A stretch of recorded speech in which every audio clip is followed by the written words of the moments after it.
Captain Min stood on the bridge of the horizon's edge, watching the massive station grow larger on the Galactic Council's central hub was beautiful, a spinning wheel of silver and light that housed representatives from 47 different alien species. 23 years ago, humanity had only dreamed of such a place. Now, they were part of it. "We're being hailed, Captain," said the communications officer. Min nodded and straightened his uniform. Even after 2 years of regular visits, he still felt a nervous excitement when approaching the hub. The face that appeared on screen was not human. Ambassador Dongli smiled from his office inside the station. Behind him, Min could see the familiar sight of alien delegates moving through corridors. "Welcome back, Captain. I trust your journey was smooth." "Very smooth, Ambassador. We're carrying medical supplies for the colony and cultural exchange materials from Earth. Nothing exciting." Min kept his tone light and friendly. That was the human way now. Helpful, peaceful, unthreatening. Dr. Wu Park entered the bridge, carrying a data pad. She was the ship's chief and had spent the last 3 months studying council species. Her dark eyes were bright with curiosity, as always. "The delegation wants to meet with us. They're interested in human art, apparently." Min raised an eyebrow. They were warriors, tall and covered in natural armor. They had little interest in anything except combat and honor. "That's unusual." "Everything about how they treat us is unusual," said a voice from the doorway. Haewon stepped onto the bridge. She was military intelligence, though her official title was cultural liaison. Her expression was serious, as it often was these days. "May I speak with you privately, Captain?" They moved to his ready room. Haewon placed her own data pad on the desk between them. "I've been monitoring communication patterns between council species. There's something strange happening." "Strange how?" Min leaned forward. "They talk about us differently when they think we're not listening. The translations are careful, but I've learned to read between the lines. They use words that don't quite mean what they say they mean." Haewon pulled up a file. 3 weeks ago, the Engineering Council discussed human colony placement. They used the term contained expansion. When they talk about our diplomatic status, they say managed integration. Min frowned. Maybe it's just translation errors. Maybe, but there's more. Haewon switched to another file. "Our ships are always escorted. They say it's for our protection, but the escorts never leave. Human colonies are all in what they call secure zones, far from Council core worlds. And every time Earth tries to upgrade our military technology, the Council finds reasons to delay approval." "We agreed to those terms when we joined," Min said, but doubt crept into his voice. "They said new species need time to adjust." "It's been 23 years. Haewon's voice was flat. "How much time do we need?" Before Min could answer, his communicator beeped. Ambassador Dong's face appeared and he looked excited. "Captain, excellent news. The Council has invited Earth to a special session next month. They're discussing our expanded integration into full membership status. This is what we've been working toward." Min forced a smile.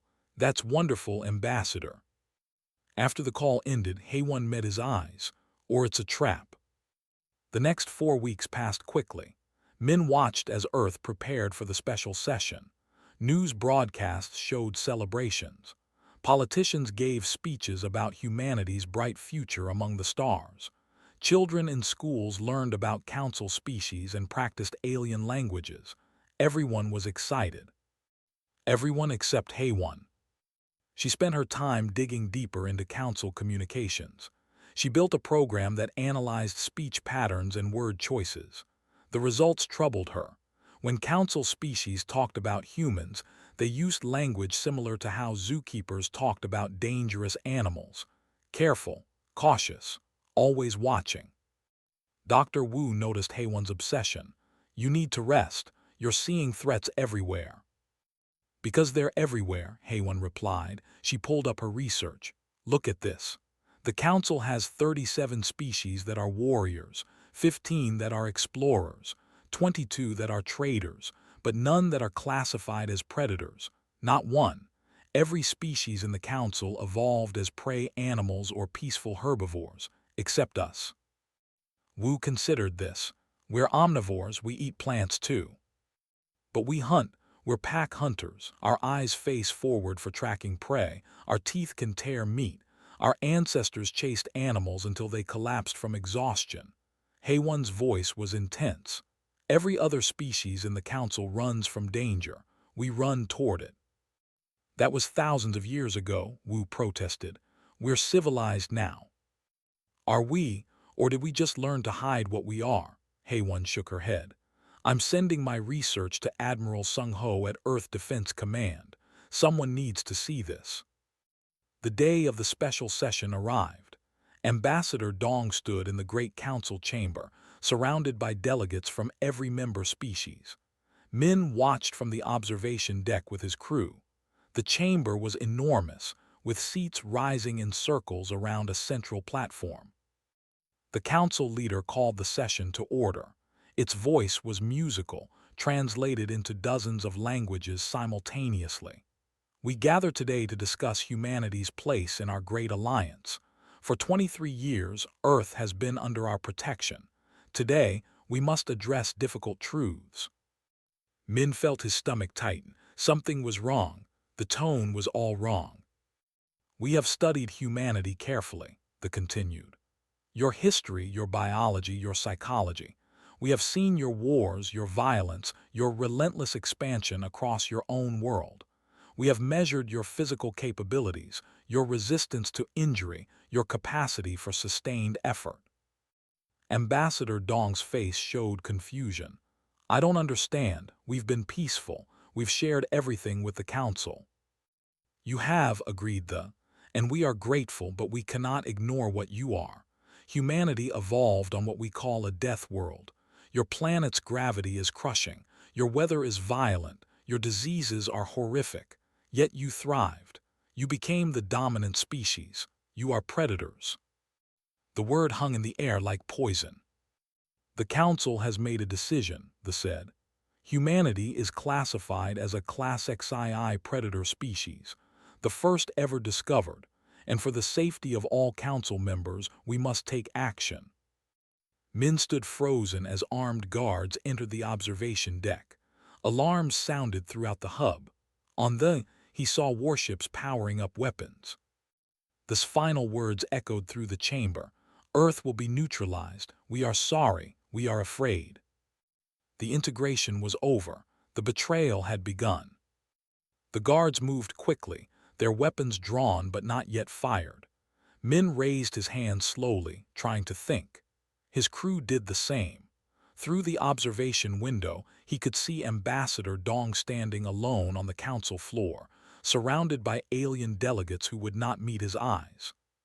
This is a mistake, Dong's voice came through the speakers. He sounded calm, but Min could hear the tremor beneath. We've been nothing but cooperative. We've shared our technology, our culture, our friendship. The leader's expression, unreadable to human eyes, somehow conveyed sadness. We know, that is why this is so difficult. You have been perfect guests, but we have seen your history files. Your wars killed millions. Your weapons grew more terrible with each generation. Even now, in peace, your entertainment glorifies violence and conflict. A warrior stood, his armor gleaming. We have studied human combat records. Your species fights in ways we cannot comprehend. You sacrifice yourselves for strangers. You refuse to surrender even when defeated. You call it courage. We call it insanity. Dr. Wu pushed past the guards, her voice loud enough for the chamber microphones to catch. Every species has a violent past. You're judging us for surviving. No, said a new voice. An elderly creature that looked like a floating jellyfish with dozens of eyes drifted forward. Min recognized the species as Eternal, one of the oldest council members. We judge you for thriving. Your planet should have killed you. Instead, you conquered it. Your gravity is twice what most species can tolerate. Your diseases would wipe out entire worlds.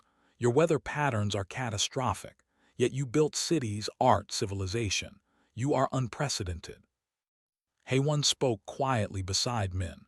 "They're not afraid of what we did. They're afraid of what we could do." The Eternal continued, its voice ancient and tired. 10,000 years ago, another predator species joined the council. They seemed peaceful at first. Then they grew ambitious. By the time we realized the danger, 300 worlds had burned. We barely stopped them. We swore never to allow such a threat again. "We're not them," Ambassador Dong shouted, his calm breaking. "You can't punish us for something another species did ago." "Can't we?" The leader's tone was gentle, which made it worse. "Your people have a saying, hope for the best, prepare for the worst. We have prepared. This entire integration was preparation." The truth hit Min like a physical blow. "The escorts, the secure zones, the technology restrictions. You were containing us from the start." "Yes," they did not apologize. "We needed time to study you, to build proper defenses, to position our fleets. We hoped you would prove harmless. Instead, we found evidence of humanity's true nature." They gestured, and a hologram appeared above the council floor. It showed Earth, beautiful blue, deadly Earth. "Your oceans cover 70% of your world and could drown in minutes. Your atmosphere has enough oxygen to poison us. Your microbes would cause plague among the. Your very planet is a weapon." The hologram shifted, showing human cities. "Yet you call it home. You swim in those oceans. You breathe that air. You coexist with those microbes. You are adapted to survive conditions that would kill 90% of council species." Another hologram appeared, this time showing human soldiers training. "Your military exercises simulate conditions we would consider torture, temperature extremes, prolonged physical stress, sleep deprivation. You train your warriors to endure what would break our strongest fighters." Wu's voice was bitter. "So we're guilty of being tough." "You are guilty of being dangerous," the Eternal said. "And the vote has been cast. The council has decided." It paused, and every eye in the chamber focused on the hologram that appeared next. 300 warships, all moving toward Earth. Ambassador Dong stared at the display. His voice, when he spoke, was hollow. "You're going to destroy us." "We will target military installations and major cities," they said. "Casualties will be minimized where possible, but Earth must be neutralized. Your colonies will be quarantined. Your ships will be impounded. Humanity will survive, but you will never threaten the council again." Min felt rage building in his chest. Around him, his crew stood frozen in shock and horror. The guards kept their weapons trained but looked uncertain. Perhaps they had not expected humans to remain so calm in the face of extinction. Ambassador Dong touched his communicator. His next words were quiet but clear. "Protocol, authorization Dong Alpha 7, condition, betrayal, response, total." The leader jerked as if struck. "What did you just say?" Dong smiled, and it was not a friendly expression. "You studied us for 23 years. Did you really think we weren't studying you?" He looked up at the observation deck, directly at Min. "They've made their choice, Captain. Now we make ours." Alarms began blaring throughout the hub. The council chamber erupted in confusion. Min heard the Eternal's voice, sharp with sudden fear. "What is happening?" "They're hacking our systems," an engineer shouted. "Human programs are spreading through the network." On Earth, something was waking up. Admiral Sung-ho stood in the Defense Command Center, watching as Dong's authorization scrolled across every screen. Around him, officers moved with practiced efficiency. They had drilled for this scenario countless times, always hoping they would never need it. "Activate all hidden installations," Sung-ho ordered. "Wake up the fleet." Across Earth, on Mars, on the moons of Jupiter, in asteroid bases that Council scans had marked as mining operations, hatches opened. Ships that had been disguised as civilian vessels dropped their camouflage. Weapon systems that had been hidden in plain sight powered up. The truth emerged from shadows where it had waited for 23 years. Humanity had never stopped preparing for war. "Sir, all systems green," reported an officer. 50,000 ships ready for deployment. Sung-ho nodded. The Council had 300 ships heading toward Earth. They thought that would be enough. They were about to learn otherwise. Send the message to all Council worlds. Let them hear it in every language. His words went out across the galaxy, broadcast on every frequency. You judged us by our capacity for violence. You should have judged us by what we survived. You wanted to see our true nature. You're about to. Back on the hub, Min watched the guards' faces as they received updates from their commanders. He saw confusion turn to fear. Good. Let them be afraid. He caught Haewon's eye. She gave a small nod. They both moved at once. Years of training took over. Min disarmed the nearest guard with a move the alien never saw coming. Haewon did the same. Within seconds, his entire crew was armed and the guards were on the ground, stunned but alive. Move, Min ordered. We're taking back our ship. As they ran through the corridors of the hub, alarms screaming around them, Wu grabbed his arm. What have we done? Min looked at her. What we had to. They wanted predators. Now they'll see what happens when you corner one. Behind them, the council chamber descended into chaos. Ambassador Dong walked calmly toward the exit, ignoring the shouts and accusations. The Eternal floated in his path. You hid ships from us. You lied. Dong met the creature's many eyes. No, we just didn't tell you everything. You wanted us weak. We let you believe it, but we're human. We survived ice ages, plagues, and asteroids. Did you really think we'd trust our survival to your mercy? The Eternal's voice was quiet. You have doomed both our peoples. No, Dong said. You did that when you decided to attack. We just made sure we'd take you with us. The betrayal was complete. Now came the war. Admiral Sung-ho had been preparing for this day since first contact. 23 years ago, when the Council ships had appeared in Earth's sky with promises of friendship and alliance, he had been a young captain. He remembered the celebrations, the joy, the hope. He also remembered the faces of the Council delegates when they first saw human soldiers training, human cities sprawling across the planet, human children playing games that involved chase and capture.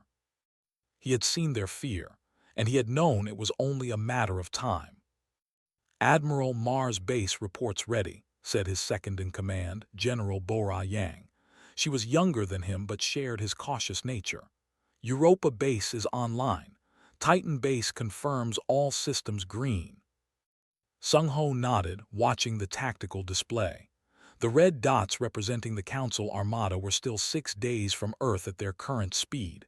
The blue dots representing Earth's hidden fleet were everywhere, in asteroid fields, behind moons, in the cold dark between planets, waiting. Status on the Prometheus weapons.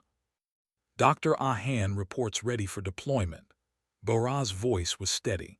She says to remind you that these are biological weapons. Once deployed, they can't be recalled. Sung-ho grimaced. He hated the idea of biological warfare, but the Council had forced this choice. Keep them on standby. Hopefully we won't need them. A young officer approached. Sir, Captain Min reports he's escaped Council custody. He's commandeered the Horizon's Edge and is requesting permission to engage Council ships. Granted, tell him to hit their communications first. I want them blind. Across the solar system, humanity's true strength revealed itself. The civilian mining bases on asteroids opened like flowers, revealing massive batteries. The research stations, orbiting Jupiter's moons, transformed into missile platforms. The cargo ships that had been traveling between Earth and its colonies dropped their disguises, showing military hulls underneath. For 23 years, Earth had played the role of grateful newcomer. They had smiled and nodded and accepted every restriction the Council placed on them, all while building the largest hidden military force in galactic history. On Mars, massive doors opened in the planet's surface. Hangars buried deep underground released thousands of fighters. Each pilot had trained for years in secret, using simulators that the Council believed were entertainment systems. Each ship had been built from materials the Council thought were for construction projects. General Bora watched the deployment with satisfaction. They thought we were weak because we needed help adjusting to their technology. They didn't realize we were learning how it worked so we could defeat it. "What's the status on Captain Min's mission?" Sung-ho asked. "He's approaching the Council flagship now. Dr. Wu is with him. She says she has something that will help." On the horizon's edge, Min moved through the ship with his crew. Haewon had taken the weapons station. Wu was in the science lab, preparing her surprise. The rest of the crew manned their positions with grim efficiency. "Council flagship is hailing us," reported the communications officer. "They're demanding we surrender." "Ignore them," Min ordered. "Haewon, target their communication arrays. I want every antenna and transmitter on that ship destroyed." "With pleasure, Captain." The horizon's edge might have looked like a diplomatic vessel, but protocol had activated hidden systems throughout the ship. Weapons that had been disguised as sensor equipment deployed. Shields that the Council believed were basic civilian protection revealed their true military-grade strength. Haewon fired. The Council flagship's communication arrays exploded in sequence. The massive ship tried to evade, but it was built for intimidation, not maneuverability. Within minutes, it was deaf and mute, unable to coordinate with the rest of the armada. "Captain, this is Wu." Her voice came over the internal comm. "I'm ready, but you need to know what this is." Min moved to the science lab. Wu stood over a containment unit that glowed with an eerie blue light. Inside were dozens of small capsules. "What am I looking at?" "Modified Earth viruses," Wu said quietly. "Each one is tailored to a specific Council species. They won't kill, but they'll make them very sick, sick enough that they can't fight." She looked up at him and he saw tears in her eyes. "I've been working on this for 3 years. Ever since Haewon first showed me her suspicions about the Council, I hoped I'd never have to use it." Min stared at the capsules. "This is biological warfare." "This is survival." Wu's voice was firm now. "The Council was willing to wipe out our cities. I'm offering them mercy by comparison. They'll recover in a few weeks." "How do we deploy it?" "The Horizon's Edge has docking ports with the Council hub's environmental system. We attach these to the air handlers, and within hours every Council species on the hub will be infected. From there, it spreads to their ships when crew members transfer." Min made his decision. "Do it, but mark the capsules. If we find a peaceful solution, I want to be able to give them the cure immediately." While the Horizon's Edge infected the Council hub, Earth's fleet moved into position. Admiral Sung-ho had divided his 50,000 ships into 3 groups. The first would engage the Council armada directly. The second would strike at Council military installations across their territory. The third would remain in reserve, protecting Earth. "Sir, we're receiving a transmission from the Council," Bora reported. "It's the Eternal. It wants to negotiate." "Put it through." The ancient creature's face appeared on the main screen. It looked tired. "Admiral, we underestimated you."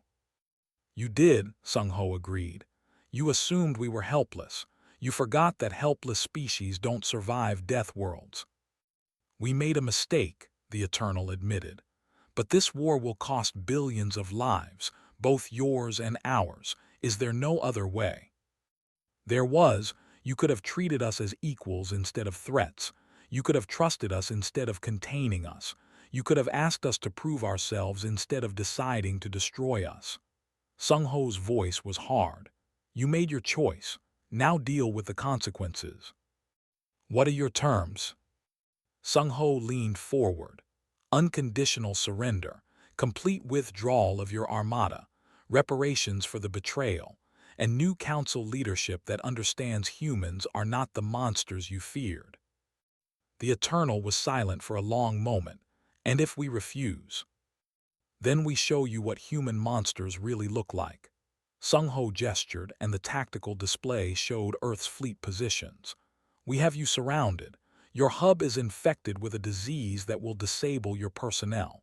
Your flagship is blind, and we have weapons you haven't seen yet. Dr. Ahan has been very creative." Another voice cut in. It was the leader, broadcast from the council chamber. "You're bluffing. Humans value life too much to use weapons of mass destruction." General Boras smiled coldly. "You're right, we value life. That's why we're not killing you. But don't mistake mercy for weakness. We'll do whatever we must to protect Earth." The transmission cut off. For several minutes there was silence across both fleets. Then the council ships began to power down their weapons. One by one, they signaled surrender. Admiral Sung-Ho allowed himself a small smile. "Broadcast to all council worlds. Let them know that Earth is not their enemy, but we will never be their victim. We're offering peace one more time, but on our terms now." Min received the message on the horizon's edge. He looked at his crew, at Haewon's determined face and Wu's relieved expression. "Stand down weapons," he ordered. "But stay ready, trust has to be earned by both sides." On Earth, celebrations began. Not the naive joy of 23 years ago, but the hard-won relief of people who had stared at extinction and refused to blink. They had been betrayed. They had been underestimated, but they had survived. Because that's what humans did best. The surrender lasted 3 days. Then a faction of warriors decided they would rather die fighting than submit to what they called prey animals. They broke away from the Council Armada with 24 warships and charged directly at Earth. They broadcast their challenge across all frequencies, demanding honorable single combat between their champions and humanity's best fighters. "They want honor," Admiral Sung-Ho said, reading the transmission. "They'll get war instead." General Boras smiled. "Should we teach them the difference?" "Yes, but let's make it educational." The ships were impressive, built for war, covered in armor, bristling with weapons. They moved in perfect formation, their discipline absolute. Their warriors had trained for combat since birth. They had conquered 12 worlds before joining the Council. They had never known defeat. They were about to learn. The human fleet didn't meet them head-on. Instead, thousands of small fighters swarmed from asteroid bases, moving in patterns that seemed random but were actually calculated chaos. They tried to target them, but human pilots flew in ways that their combat algorithms. "They're pulling 6G maneuvers," a shocked commander reported to his flagship. "Their bodies should be crushed." But human bodies, evolved under Earth's higher gravity, could handle it. More than that, human pilots had trained in conditions that would kill most species. They had learned to fly while exhausted, while injured, while their instruments failed. They didn't rely on perfect systems because Earth had taught them that nothing was ever perfect. A human fighter dove toward a cruiser at an angle that put it directly in the cruiser's blind spot. The turn to track it, exposing their flank to 3 other fighters. Before they could react, missiles struck their engines. The cruiser went dark, dead in space but not destroyed. The crew survived. "Target disabled," the human pilot reported, moving to next objective. This happened again and again. Human pilots didn't fight fair. They used ambush tactics. They pretended to retreat, then circled back. They hid behind debris and struck from unexpected angles. They coordinated without speaking, using hand signals and pre-planned patterns that they couldn't predict. "This is not honorable combat," the commander shouted across the communication channels. "Face us like warriors." Captain Min, commanding the engagement from the horizon's edge, responded coldly. "We're not warriors, we're survivors. There's a difference." They didn't understand. To them, combat was about strength meeting strength, honor against honor. They followed rules, traditions that were thousands of years old. Humans followed one rule: win. Haewon demonstrated this perfectly. She had taken command of a strike team tasked with boarding a battleship. They expected the humans to attack through the main airlock, where they had prepared heavy defenses. Instead, Haywan's team cut through the hull in a section marked as waste disposal. They entered through the ship's septic system. "This is disgusting," one of her team members complained, covered in alien waste. "This is effective," Haywan corrected. "Honor doesn't win wars, tactics do." They moved through the ship like ghosts. The aliens, used to direct confrontation, didn't know how to fight enemies who refused to be seen. Human soldiers used the ship's own corridors against it, setting traps, cutting power to sections, creating confusion and fear. When warriors finally cornered the human team, they discovered another advantage humans had. Humans didn't give up. A warrior wounded would retreat to save honor. A human soldier wounded would fight harder. One of Haywan's soldiers took a plasma blast to the shoulder. The thought he was finished. Instead, he used his remaining arm to throw a grenade, blinding the warriors while his teammates finished the job. Later, when the medics tried to pull him from combat, he refused. "I can still fight," he said simply. This shocked them more than any weapon. They began to understand what the Council had feared. Humans didn't stop. They didn't know how. Meanwhile, Dr. Wu's biological weapons spread through the Council hub. The diseases she had created were precise and terrible. Developed fevers that made them unable to think clearly. Found their coordination failing. Warriors, proud of their strength, became weak and dizzy. But Wu had kept her promise. None of them died. They just suffered enough to remember that humans could have killed them and chose not to.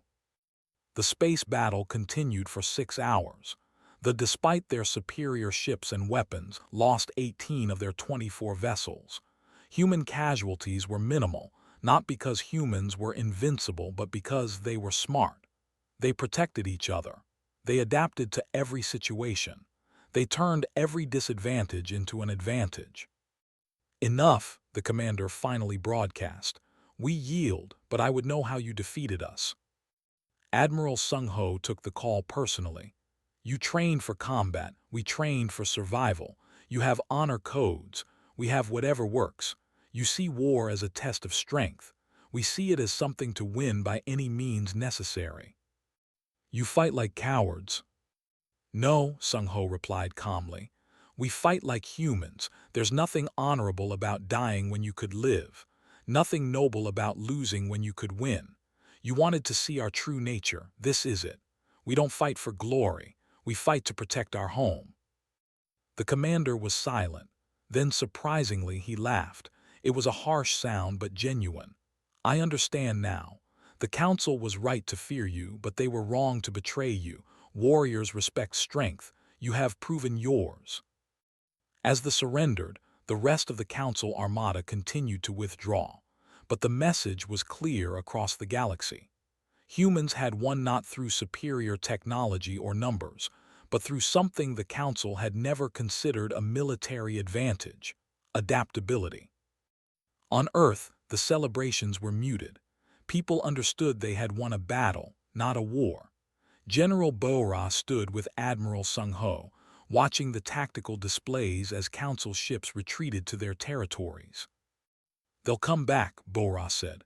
"Maybe not today or tomorrow, but eventually." "I know," Sung-ho agreed. "But next time they'll think twice, and maybe, just maybe, they'll choose to talk instead of attack." Captain Min returned to the horizon's edge after the surrender. His crew was exhausted but alive. Haywan's team had suffered injuries but no deaths. Wu was already working on distributing the cure for her biological weapons, true to her word. "We won," Wu said, but she didn't sound happy. "We beat them, but at what cost?" Min understood her concern. The cost was showing them what we really are, not the friendly newcomers they wanted us to be, not the victims they tried to make us, but not the monsters they feared either. "Then what are we?" "Human," Min said simply. "We're capable of terrible things, but we're also capable of mercy even when it's hard. We're survivors who refuse to be victims. That's enough." The war had proven humanity's strength. Now came the harder part, proving their wisdom. Because the galaxy was watching, and every species had to decide what kind of neighbors humans would truly be. The fighting had stopped, but the real test was just beginning. 3 months after the war ended, Ambassador Dong stood in the council chamber once more. But everything was different now. The council members sat in their seats, but they no longer looked at humans with condescension or pity. Now they looked with something between respect and wariness. "We are here," Dong began, "to discuss the future, not just of humanity but of this entire alliance." The leader who had ordered Earth's destruction no longer held that position. A new representative sat in that seat, younger and less certain. "What do you propose, Ambassador?" "Dissolution of the Council as it currently exists, and the creation of something new, something fair." The chamber erupted in protests. The Eternal raised a tentacle for silence. The ancient being looked even more tired than before. "Explain." Dong activated a hologram. It showed the current council structure with the core species at the center and newer members like humanity at the edges. "This system is based on fear. The old members maintain control. New members are kept weak. You call it protection. We call it oppression." "It kept the peace for 10,000 years, a representative argued.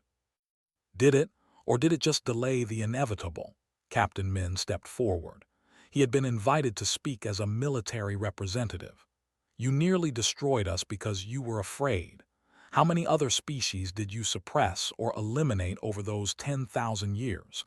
How much potential did you waste because you couldn't see past your fear?" The commander who had fought Min stood from his seat. His wounds had healed and he wore them with pride. "The human speaks truth. We have served the council for 2,000 years. We fought their wars, enforced their laws, but we were never equals. We were tools." Other voices joined in. Species that had been part of the council for centuries admitted they had felt the same. Watched, controlled, kept in their place. "Then what do you suggest?" the Eternal asked. Dr. Wu stepped forward. She had spent the last 3 months distributing cures and studying council species. "A coalition, not a council. Every species contributes based on their strengths. No hierarchy, no core members, true cooperation." "Impossible," they said. "Species are too different. Conflicts are inevitable." "Of course they are," General Bora said. She had come with the human delegation, still in her military uniform.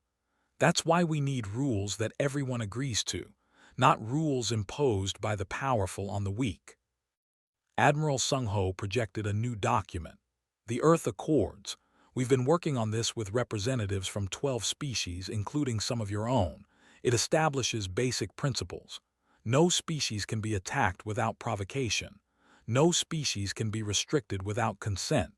All conflicts must be mediated before military action. And most importantly, transparency. No more secret containment protocols." The Eternal studied the document for a long time. Its many eyes moved across the text. This would require the old council to give up significant power. "Yes," Dong said simply, "that's the point." "And if we refuse?" Min smiled, but there was steel behind it. "Then we leave. We take our ships, our technology, and our people. We build our own alliance with species who want equality. And when you face your next crisis, when another predator species appears or when some disaster threatens, you'll face it without us." "You would abandon the galaxy." "No," Wu said softly. "We would abandon a system that treats us as threats instead of allies. There's a difference." The debate lasted for days. Some species supported the Earth Accords immediately. Others resisted. The worried about losing their technological monopoly. The feared chaos without strong central control. But slowly, as more species voiced support, the opposition crumbled. The Eternal finally spoke for the old guard. "We have seen the alternative. We tried to destroy humanity and nearly destroyed ourselves. Perhaps it is time for a new way." It turned to Dong. "We accept the Earth Accords, but we ask one thing in return." "What?" That humanity takes responsibility for enforcement. You proved you can fight. Now prove you can keep the peace. There was silence. Then Haywan stepped forward. I accept. On behalf of Earth, I accept the position of Coalition Security Director. Admiral Sung-ho raised an eyebrow. Haywan, you know what that means. I do. It means humans become the peacekeepers, the ones who respond to threats, the ones who put ourselves in danger so others don't have to. She looked around the chamber. It means we prove that predators can be protectors. The vote was taken. The council was dissolved. The coalition was born. And humanity took its place not as victims or conquerors, but as equals with a special role. Over the next year, changes swept through the galaxy. Human ships, once restricted to secure zones, now patrolled contested borders. Human soldiers trained with warriors, teaching them tactics while learning honor. Human diplomats worked alongside, showing that emotion and logic could coexist. Human engineers collaborated with, combining innovation with precision. Captain Min took command of a new ship, the Unity. Its crew was mixed, humans working alongside aliens who had once been enemies. His first mission was to investigate a distress signal from the edge of Coalition space. On the bridge, Wu monitored the science station while a named Al handled communications. A warrior called R stood at weapons, and an engineer named Click managed the ship systems. The crew had been awkward together at first, but they were learning. What do you think we'll find? Wu asked as they approached the distress signal. I don't know, Min admitted, but whatever it is, we'll face it together. The old council would have sent warships and demanded surrender, R said. His voice was thoughtful. What will we do? We'll assess, we'll communicate, and if necessary, we'll fight, but we'll try the other options first. Min looked at his mixed crew. That's the difference between the council and the coalition. We believe in second chances. Back on Earth, Admiral Sung-ho stood down from active command. He had done his part. The hidden fleets were no longer hidden. Earth's military was now integrated into the coalition defense force. Trust was being built, slowly but surely. General Bo-Ra took over Earth's defensive operations. She kept the same vigilance but with a different purpose.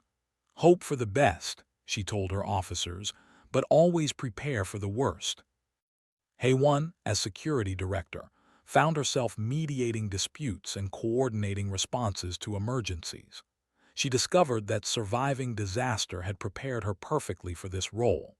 When a mining colony faced catastrophic system failures, she knew exactly how to keep people alive against impossible odds. When border tensions rose between species, she understood how to defuse situations before they exploded. Dr. Wu destroyed her weapons research but kept detailed notes. Just in case, she told Dong. I hope we never need them again, but humanity doesn't survive by hopping.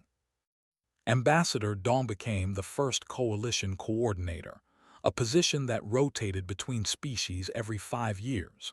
His job was to ensure no single species dominated the others. It was exhausting work, but seeing former enemies work together made it worthwhile. On the Unity, Min received a communication from an unknown ship.